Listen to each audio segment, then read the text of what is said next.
Is Georgia weak, and it's time to get into some of the serious matchups.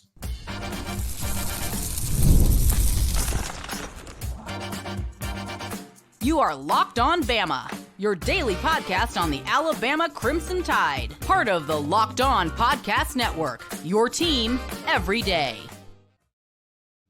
Hey, everybody. Welcome back into Locked On Bama, AHSA's radio network. Luke Robinson, that's me, and Bama Online's Jimmy Stein, that's him. This episode is brought to you by Game Time. We'll talk about Game Time here in just a bit. And I want to thank you, everydayers, for joining us every day because you are special. And thanks for making us your first listen. Jimmy, let's get into some matchup discussion here when it comes to Georgia. And I think first, the one that a lot of people are going to think about is Georgia D versus Bama O, and we may get into that a little later, but I think that's a little too obvious. I think the more interesting matchup may be Georgia's O against Bama's D because, we kind of know Bama's explosive, and we also know Georgia's always got a great defense. So that's of course going to be a great matchup. But the Georgia offense against Bama defense may tell the tale of this game. It really will. If Alabama's defense doesn't come up with them, you got to hold Georgia. I always look at this. You have to be realistic. Alabama's not going to score 40 against Georgia's defense. You're probably not going to score in the 30s. For Alabama to have success in this game, most likely, you need to score in the 20s and keep Georgia to the low 20s or high teens. I mean, that's how you win the game. If you tell me right now Georgia scores 17, I think Alabama wins. Tell me right now Georgia scores 21. I think Alabama wins. If you tell me Georgia scores 27, I start really doubting the outcome. So you got to hold them to around 21. They were able to do that largely in the SEC championship game last December. You got to do it again. And Carson Beck's a year better. I think that's the big matchup here. I did a little bit of a dive into Georgia's starting offense on BOL. It was published late on Sunday night, and you can see it on Monday on the board. Went over every starter. Look, their offensive line is absolutely not a weak spot. I know some people might say, you can get Georgia's offensive line. I think that is true in the sense that this isn't vintage Georgia offensive line. This isn't one of their all-time best. I don't think this will be a group that wins the Joe Moore Award, but full of NFL players, full of older, mature, experienced players. They only really have two new starters up front. They're both redshirt juniors who've been in the program for 4 years that were highly recruited four-star type kids. That's where you can, quote, get them. They're replacing Tate Ratledge with the guy who hasn't started. But he was a 2 last year and played in virtually every game and was a highly recruited player and is a redshirt junior. Their offensive line is very, very good. I would say it's at minimum as good as Wisconsin's last week and likely just better because it's more better. Athletic. It's more athletic, but Wisconsin's offensive line is pretty good. Well, let's also say this. Their offensive line will be better because the talent around that offensive line is better. Yes, more playmakers. There's a symmetry there. Like if your quarterback's awesome, well, your receivers are going to look better than they really are. You know what I mean? So I think that the offensive line is going to be better because the talent, the specialty talent is going to be better. But I was shocked looking at your article in Bama Online, and I encourage everybody to go check it out, about the experience here along this line. Now, it should also be noted, Tate Ratledge should be on this line, but he won't be playing in this game, and he's probably the best of this bunch. Correct. He's their best offensive lineman, no doubt. Now, Xavier Truss, the right tackle, is certainly a good player. Ernest Green, left tackle, is a good player. Fairchild at left guard's a returning starter from last year. The two new guys, Wilson at center and Micah Morris, who's going to be replacing Ratledge. Again, redshirt juniors. Alabama kind of had that in Geno Vandermark, right? I mean, when Alabama was out a player, you had to replace him with Geno Vandermark, a guy who's played in college football games, although not in the SEC, but at least you had a redshirt junior to stick in there. That's what Georgia's got, experience in terms of maturity. But again, this isn't a vintage Georgia offensive line. I'm not trying to tell people, it's hopeless. I'm just trying to tell people, look, yes, I think Alabama's going to have success against that offensive line. I'm optimistic that Georgia can be beaten because that offensive line is not vintage Georgia. But it's good. It's good. You won't play many more better. That's for sure. Heck of a matchup. And of course, Carson Beck, a quarterback. We're spend a lot of the show on Carson. Really good player. I think he's a better, and boy, picking words carefully, he's a better NFL prospect than he is a college football player.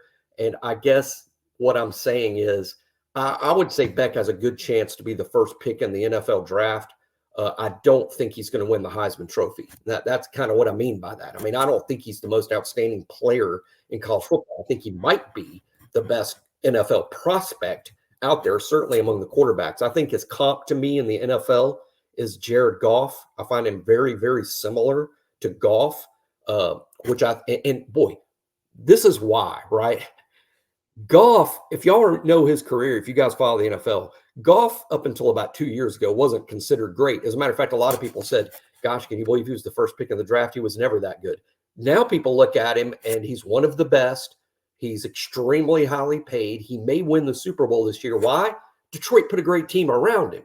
And see, that's what Beck is, right? Beck's going to be great. He needs players around him. The real question for Georgia in terms of can they win the national championship, in my mind, Luke, and that means can they beat Alabama in Tuscaloosa, have they replaced the outside playmakers? Because Beck is the kind of guy who's not going to do it himself. He needs a playmaker or two outside. Their starters, Arion Smith, Alabama recruited him.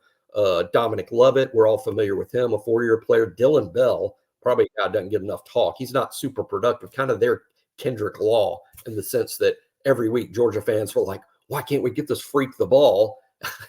and he's a versatile guy that can kind of line up at running back, wide receiver, tight end, a little bit like Alabama has with K-Law. But those are their three primary wide receivers, along with Colby Young, the Miami transfer, and we know their backs, Etienne and Nate Frazier. We know them really well. I would say, honestly, comparable to Jam and Justice. I mean, I think Alabama's got Jam and Justice. They have Etienne and Frazier. I don't consider Alabama to be substantially better at running back than what I do consider them better. I'll say that.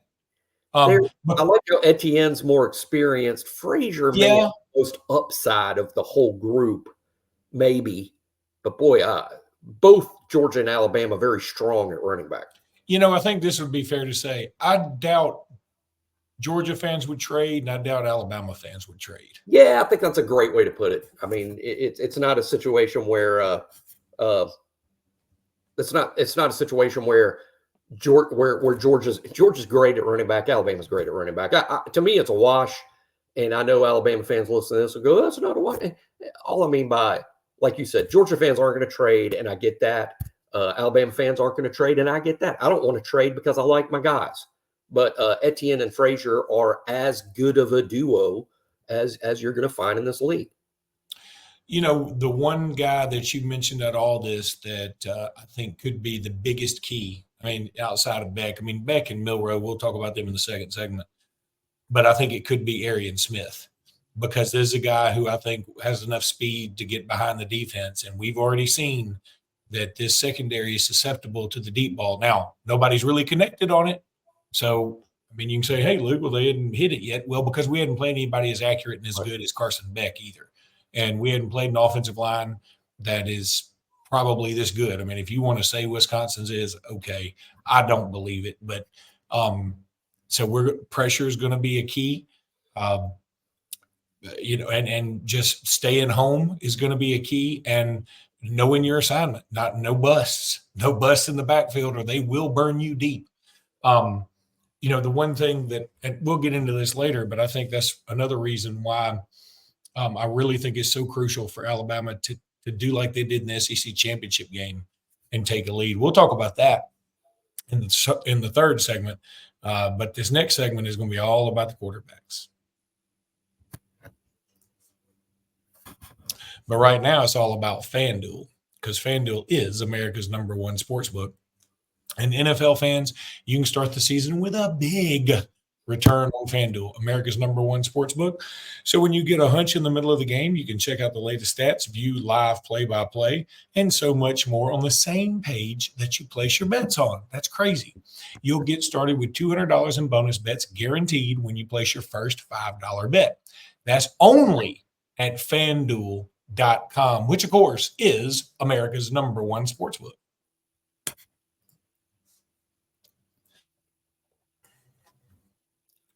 Okay, so Beck against Milroe. This is nobody's really taken the clear lead in the Heisman race. I think this will help define the Heisman a little bit. Yeah.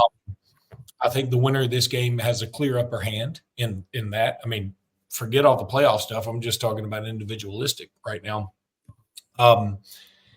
And I think I look back at the SEC championship game from last year and think about Carson Beck. He didn't pass for any touchdowns, but he was 21 of 29, incredibly efficient, 243 yards. Jalen Milroe was 13 of 23 for 192 with 2 touchdowns. Jalen Milroe's legs also killed Georgia towards the end of that game. And I think that's going to be another big deal here. Can Jalen Milroe, is he going to have the wherewithal to know when to be in the pocket and wait it out till somebody can be open versus taking off when he needs to? I think that's going to be a key to this. Yeah, decision-making in terms of when to throw it, when to run it, when to go to your check down, when to keep it yourself. So many decisions for Milroe to be made. This new staff, we've said it here on the show so many times, Luke, can't be said enough, though. I mean, I think the last staff tried to take a lot off of Jalen. I think this staff puts a lot on Jalen, and they're going to put more and more on him each week. So much of that is pre-snap. So much of it is post-snap. And post-snap, it like Luke said, I mean, is he going to pull it down and run? Is he going to go to the check down? Or is this guy open enough, to pull the trigger? But please don't turn the ball over, because turnovers will kill you in a game like this.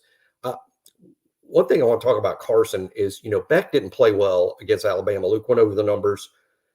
Carson Beck is on record as saying one of the reasons he eschewed the NFL draft, where he might have been a first-round pick. He might have been. Let's not pretend he was the #1 pick last year. He wasn't, but he was one of the quarterbacks in discussion as a potential first-round pick, and he walked away from that. He says it's because he was not happy with the way he played against Alabama, and he wanted to come back. So this is a kid. I mean, a kid that's had this game circled for many months, and he's a talented guy. I mean, this could be the game where Beck is just, hey, I'm the #1 pick in this draft. I'm the best player, and I'm the best quarterback in this pool, and I proved it against an elite defense in Alabama. Could be that kind of game. I can't say that it won't be. You got to be worried about Beck. But like I said earlier in the show, Luke, to me, it comes down to Beck is a great prospect, but Milroe's a great college football player. This game is not about proving yourself to the NFL scouts. This game is about, at the end of the 60 minutes, who has the most points, Alabama or Georgia. I like Milroe in the matchup. I've seen these two play before. We've seen them play before. We'll talk about that some in the third segment too. We've seen the Milroe versus Beck matchup. And what happened is you emerge from the game and you're like, boy, Carson Beck's a heck of an NFL prospect. And you're looking, Jalen Milroe is the reason they won the game, that Alabama won the game, because Jalen in the fourth quarter on 2 drives beat Georgia with his arm, and then he beat Georgia with his legs. Beck's not going to do that. He's only going to do it with his arm. Therefore, he needs help. He can't throw it to himself. He needs help. Milroe can do a lot of it himself. Now, both are going up against great defenses, and that's a huge thing. Alabama's at home. Of course, you lost to Texas last year in a similar setup, right, where the big-time elite teams come into Bryant-Denny and college game days there, and Alabama was short against Texas. But now Milroe's 1 year older. I'm telling you, this quarterback matchup is great, Luke, because Milroe's 1 year older. He's no longer too inexperienced to handle that Texas stage. Beck is 1 year more driven, because this is the game he wants. And I think it's a titanic battle of quarterbacks with contrasting styles. And I think what could make the difference for Alabama is Jalen Milroe, in my mind, is the better collegiate quarterback. I think that's very fair. And, one thing that while you're talking, I was just thinking, gosh, not only is this defensive backfield inexperienced, but I think about last year, Carson Beck was trying to throw against Kool-Aid McKinstry and Terrion Arnold. Great point.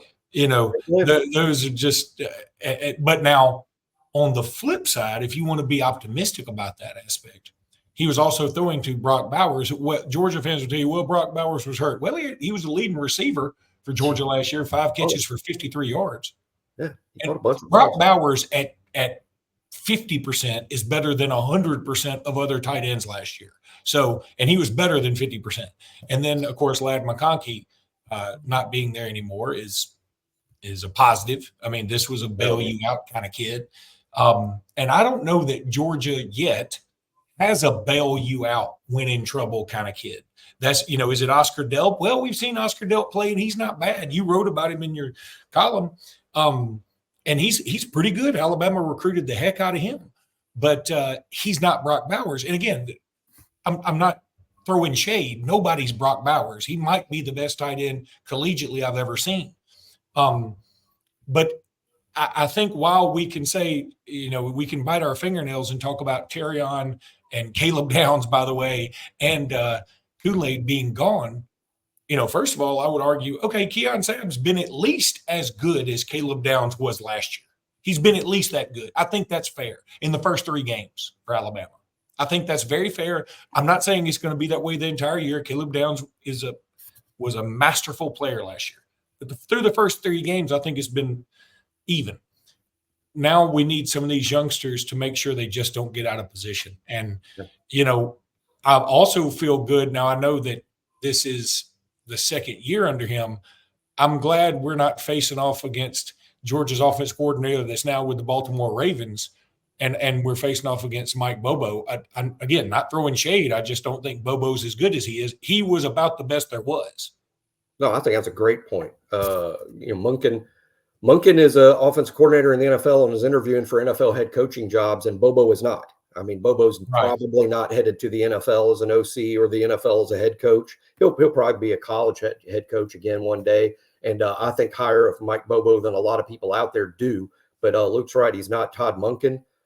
Different coaches. I mean, one thing we'll talk about in the third segment is about how this game compares to last year. We can't help it but mention it based on what Luke just said. And that's, hey, this is a different coaching matchup, different coaching staff, massive difference, both good and bad. I think bad in the sense that Saban knew the Georgia system so well, because really so much of what Georgia does is what Alabama does, particularly on defense. So Saban knew it well, tons of familiarity there, and maybe some intimidation on Kirby's part where he was dealing with the master.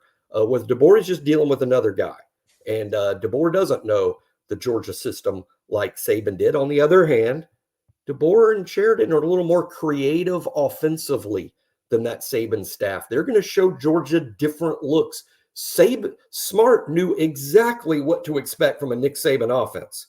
A little more of an unknown for him here, dealing with DeBoer and Sheridan, who are going to be more creative. That's it. I was just thinking about this. They're going to be more creative. I'm not sure if that's good or bad yet, because it's sort of like under Nick Saban, when people try to get creative with us, we usually destroyed their play and they ended up losing 30 yards. At least it felt that way.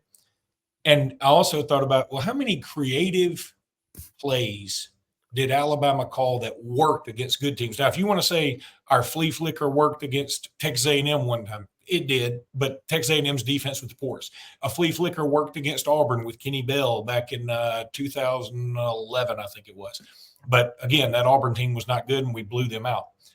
I don't remember many trick plays under Saban that worked. The only other one I can think about is when Marquise Mays tried to throw a pass against LSU, and it was intercepted.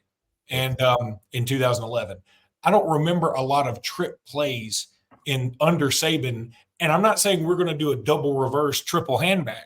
I'm just saying we may do something a little funkier with this crowd. And I don't know how I feel about that yet. Yeah, I think it would be mostly, I don't know about trick plays, although, hey, when you're an underdog, that's the time to pull out the trick play. But I think it'll be more in terms of motions and formations that Georgia hasn't seen, that Georgia might be preparing for what they've seen in Alabama's first 3 games.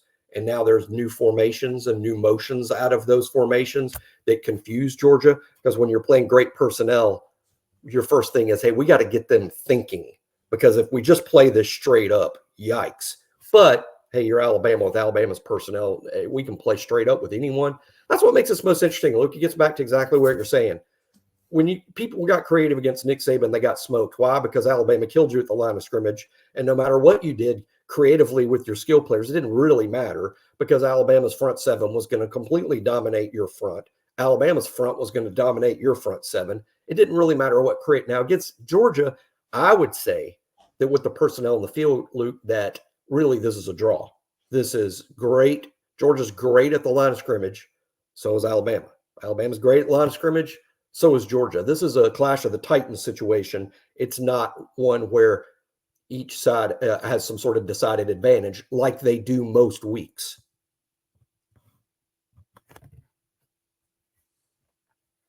Man, Jimmy, you know I love Game Time. I talk about Game Time all the time, and people wonder, hey, do you really use Game Time? Use it all the time. I've used Game Time all the time. That should be their slogan. I just came up with it. But if you go to Game Time, use code LOCKEDONCollege, gets $20 off that first order. You're going to love it too. You go use it for the Alabama-Georgia game. You'll get the best price you can get. It's going to be high because it's going to be high across the board. But go check out Game Time. You will love it. Use code LOCKEDONCollege for $20 off that first order. LOCKEDONCollege is your promo code at Game Time, anywhere you get your apps. And I've used it for World Series, NBA, college basketball, college baseball, college football, NFL. I've used it, concerts. I've used it for everything because it's so easy and you can see where you're going to be sitting and get the view. It's not just see like the seat. You get to see what the view is going to be like, and it's awesome. So go check out Game Time and use code LOCKEDONCollege, get $20 off that first order.